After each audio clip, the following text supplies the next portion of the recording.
Good afternoon. My name is Nikki, and I am going to review a post on Substack that I put out called We'll Always Have Paris or Not. So, to summarize, in case you haven't read the post yet, it is about receiving a photo of a party that I'd thrown a while ago. It was like a jazzy Paris themed party, and I got all dressed up, and somehow there were no photos taken. The phones were different. Nowadays, I can imagine something like that happening and no photos taken. But at the time, they were like little flip phone kind of cameras. Anyways, um, I was just thinking about it, and then I had reached out to a friend, and they said, "Yeah, here are the photos that I took." And at first, I was really happy to receive the photos, and then realize how much weight I'd gained in the years, and this is my reflection on that. I've highlighted some things here, and I'm going to discuss. First of all, I'd started out in like a sequin fringe kind of dress, with it being like a 1920s kind of vibe. And then I write here that ended up being posing almost nude while friends snapped photos. And there's some people in my life that are like, yeah, that's Nikki, that makes sense. And I realize that for some readers are like, what happened? I do feel like in my 20s that wasn't all that strange, especially coming from a naturist community. Just sometimes things like that happen. Sometimes it was a naturist vibe. Sometimes it was on the flirty side. I honestly don't remember how this ended up happening, that I did not have my dress on anymore. Wasn't completely nude, but anyway, people from the naturist world and not the naturist world were taking photos and enjoying posing me and that kind of thing. And I remember it being a fun time, except one thing. My cousin was there with her husband, and they were definitely uncomfortable, and they removed themselves into the kitchen until it was over. And I remember going and speaking to them afterwards, and they were polite because they're always very polite, but I remember feeling badly that I'd made some guests uncomfortable. But that's because I always want everybody to be happy. But anyway, that's just a memory that I have of that. So when I received the photo, and realized how much weight that I'd gained, I write that a sudden feelings of shame and disgust bubbled up. And I remember writing that. I should say that this post, I wrote it originally like 6 years ago, so I'm a different person now. And I remember writing the word disgust the first time, and it really just like not sitting well with me because it just held so much power, and yeah, just like not good vibes. And but it was honest. It was, and I like, Nikki, you have to write the honest thing, because I definitely was feeling that way. And I think as I read it back, I still feel that same like, oh, like stab to the stomach when I hear like, oh, I was feeling some shame and disgust around gaining weight. I think it's just eye opening for me to see that I still have judgments around a fat body. And I wish I didn't. And I feel like it's less about other people than it is about myself. I hold myself to a different standard or whatever. I don't know. We'll get into that later. So anyway, I just wanted to talk about that line, that like, in case it's like a gut punch to you to hear that word, like it was to me too. We'll explore. Later in there, after the bubbling up of the shame and disgust, talking about some things that had shifted since that time. I now owned a car, and so I was no longer running to catch the bus and no longer walking to buy the groceries necessarily. I'd also partnered with a new person, and they ate differently, so I started eating differently, and I also developed a fondness for wine. So when I write this, it almost seems like justification. Um, but what I view it as now, looking back at it, is like I I had a happier life. Like I was more comfortable. Like I remember running for the bus and feeling that stress and then missing it and like, oh my gosh. And um yeah, and was happy. And sometimes people get together and they are happy, and then they are maybe eating differently and or more or whatever, um and people will say like they start maybe gaining some weight together, and people will be like, oh, they've let themselves go. um and I cringe at that because they've let something go, but I don't think it's like the way that it's meant, because I think what they've really let go of is this like need to be a particular way, and they're actually just adopting comfort and joy. I read that, especially like I can feel it in the line that says, I also developed a fondness for wine. Yeah, like life was getting good. So, and yeah, my body started to expand a little bit. It's not the end of the world. So, moving on here. Um, so, I'm freaking out in my head after I've seen the photo, and I'm saying like I've got to like get back to that place at all costs. This is all stuff that's going on in my mind. And then I say like I'm going to add some more exercise classes into the week, no dairy, no meat. And I am all too familiar with this. As I read this back, I'm like, yeah, I do this all the time. Honestly, I do it all the time. I am very accustomed to now. I'm 40 now. I look at myself nude in the mirror pretty much every day and appreciate my body for what it is, which is an amazing instrument to move through life. I'm grateful for its strength and all that it does. I'm very happy with myself right now. But certainly sometimes, you catch yourself like at a different angle, and you're like used to seeing only bodies that are, positioned in a certain way, and then you're not positioned in that way, and you see something as you walk past a mirror and you're like, oh my God, oh no, I need to like work out more, and things got to be different, and no more chips and whatever. And I'm just very familiar with that. And it's just like a thing that flares up and then we soothe it down. Does that happen to you?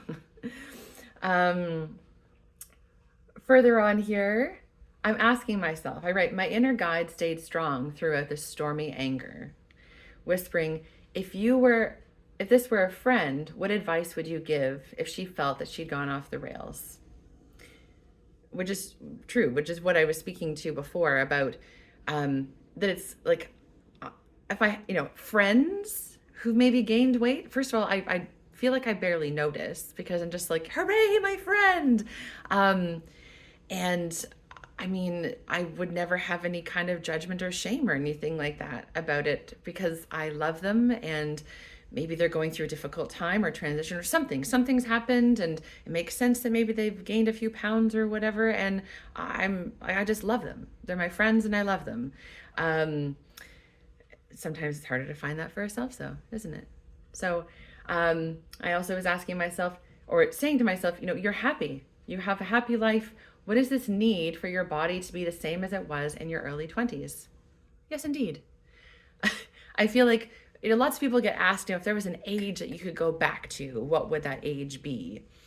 And I wouldn't turn back the clock at all, just based on my brain and where I'm at in my journey. I love being 40. I can't wait to be 41 and beyond. I mean, I'm great right now. Yay me. Now if we're talking like, in our 20s, if you fell or you have something happen to your body, typically your body's healing faster. That's helpful. And maybe we were stronger then. I know, just there's little things about being in your 20s that are helpful because you had your youth. But no, I wouldn't rewind that time. So I'm going on to say that, people in their 20s, it's like this romantic era, the height of athleticism. It seems to be the photos that we see all the time. I have friends who are models who, when they were like 14, 15, were in ads they're supposed to look like they're in their early 20s, but then like they're aging really well, like they're all dewy and that kind of thing, but they're like still really young. So older folks are putting on the creams and doing everything they possibly can to hit that fountain of youth, to come back to their 20s, and the younger people are like, oh, can't wait to get there, that moment of freedom, living on your own, all that kind of stuff. So it just seems like this golden era that we're just fascinated with, and then it can be tricky to move on from. And I feel like that's because of what we have around us all the time. We're influenced by what we see, and whether they're models who are actually in their 20s or that they're people of different ages who are pretending to be in their 20s. It just seems like 20s is the age to be. And then when you're no longer that, well, steady decline. Um, but I don't feel like we need to think of it that way. I mean, it might be true, like anatomically, things are different in our body for sure. But I think I write here, it's encouraging us to find new meaning for our life, to see strength in our inner beauty and values. And I feel like that's so true. Sometimes I feel like, I don't want to say the majority, I really don't know what the statistics are, but a lot of people find a partner in their 20s at some point. And they, maybe go and do the whole marriage and kids and house thing and whatever. And then it's like, then what? Then what? Maybe you've found your career, but then what? And so it's like this, I feel like for some, 30s, 40s, 50s, 60s, if you wanted it to, could just be this like boring, whatever kind of line. But you have a choice, and you can jump in there and change things and learn what your values are and remember to fight for things and whatever. You can be just as passionate in your 40s as you were in your 20s about things. Doesn't always involve getting chained to trees or anything like that. So anyway, coming back to myself in this picture, and what was going on in my head, that spinniness. It says, my ego is afraid of being less lovable, seeming like a fraud as a yoga instructor. So those are kind of two different things along the same line.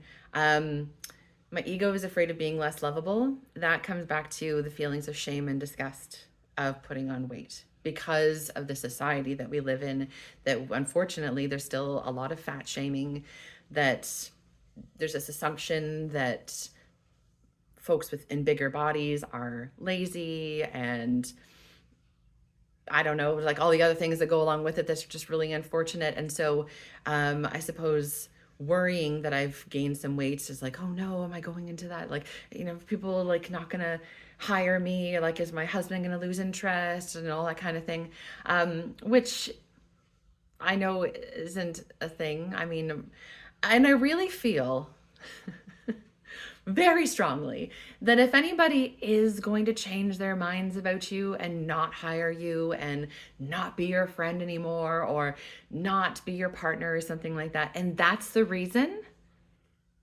goodbye, just as well, move along. I mean, if it's like a whole bunch of things, a whole bunch of reasons, fine. But if it's just that your body has changed, well, yeah, get out of here. Like they're not worthy. But yeah, but I think it's a thing, and I don't think I'm alone in that, and worried about being less lovable, because we've kind of been taught like this is the shape. This is the slim little fit shape that's, that's really lovable right now. And moving past that, what's helped me to move past that, because this is 6 years now that it's been since I wrote it, I think about my heroes and mentors, and they're not my heroes and my mentors because of the way they look at all. It has nothing to do with it.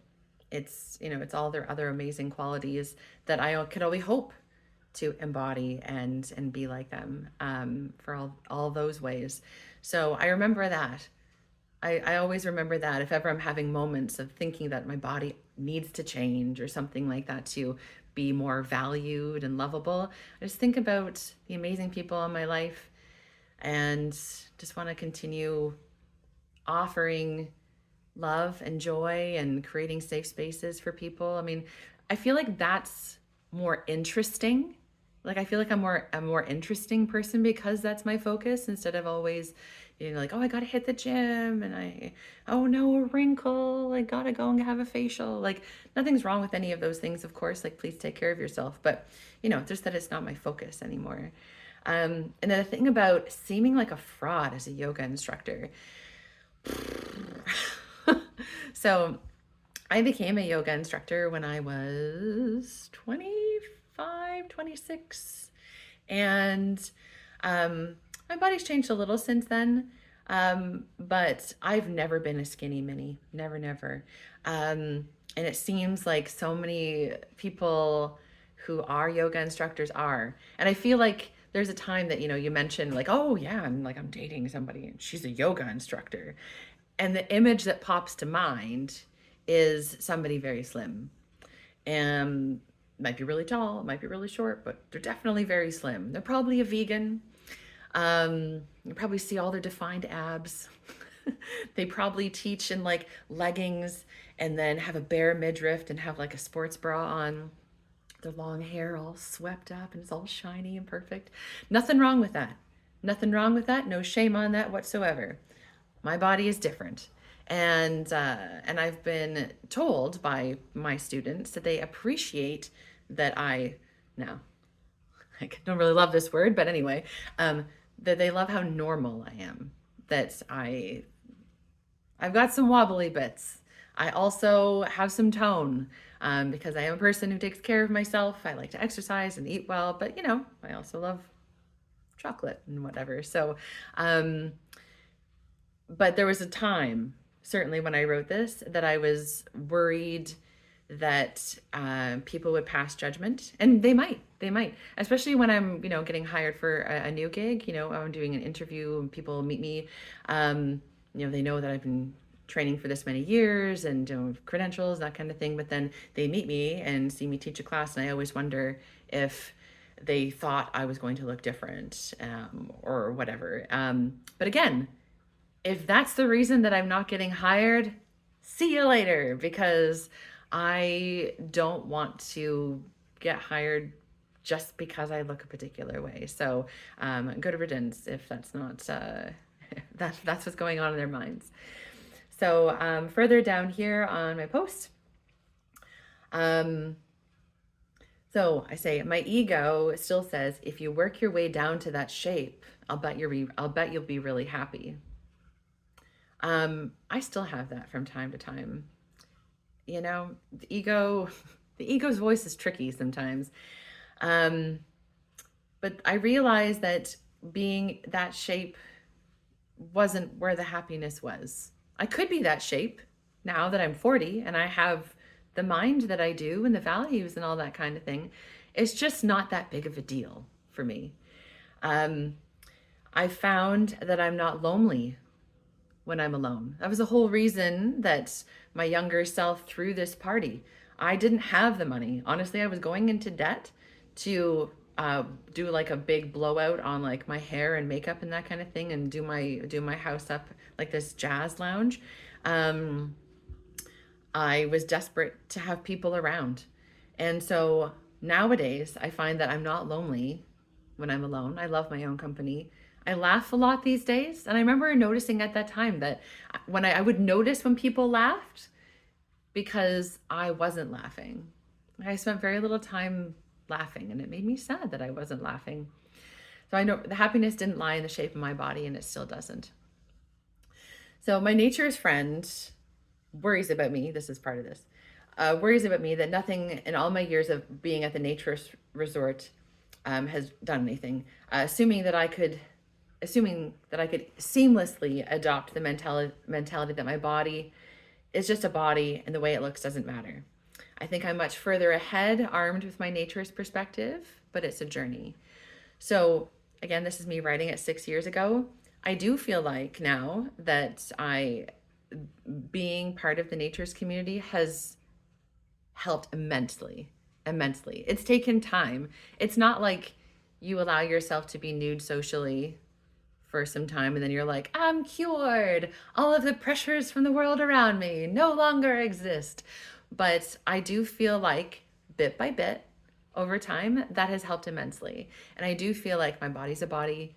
I'm grateful for it. Just as I say, it's like it's the vehicle that gets me from place to place. I love it for all that it does. I feel like it's my pal. It's been, as much as there might be people in your life that are with you frequently, if you think of like your mind and your body being friends, like you're the only person that's going to be with you the whole time. So it's worthwhile nurturing that relationship. I feel like that's a great place to I feel like this is what my yoga is about all the time, nurturing the relationship between the body and the mind, because it can be quite a disconnect. Yeah, I feel like I'm just going to leave it there, because you're the only person who's going to be with you the entire time. So if you're always worried about impressing somebody else and worried about, oh, I wonder how they took that or something like that, I wonder how you're taking that. How about you? How about remembering to take care of you? Take moments to listen and check in and keep the mind and body connection open and friendly. I love you, friends. So you can see me on YouTube. You can see me on Substack. I go by either Guide to the Natural Self or Invite the Calm. You will find me in either location. I do yoga with my clothes on and in a naturist way. So if you're interested in stuff, I'm also planning on running another retreat. I've been to Costa Rica doing a naturist yoga retreat. I plan to do at least one more this year. So feel free to check in on stuff that I'm doing. Goodbye. Have a lovely day.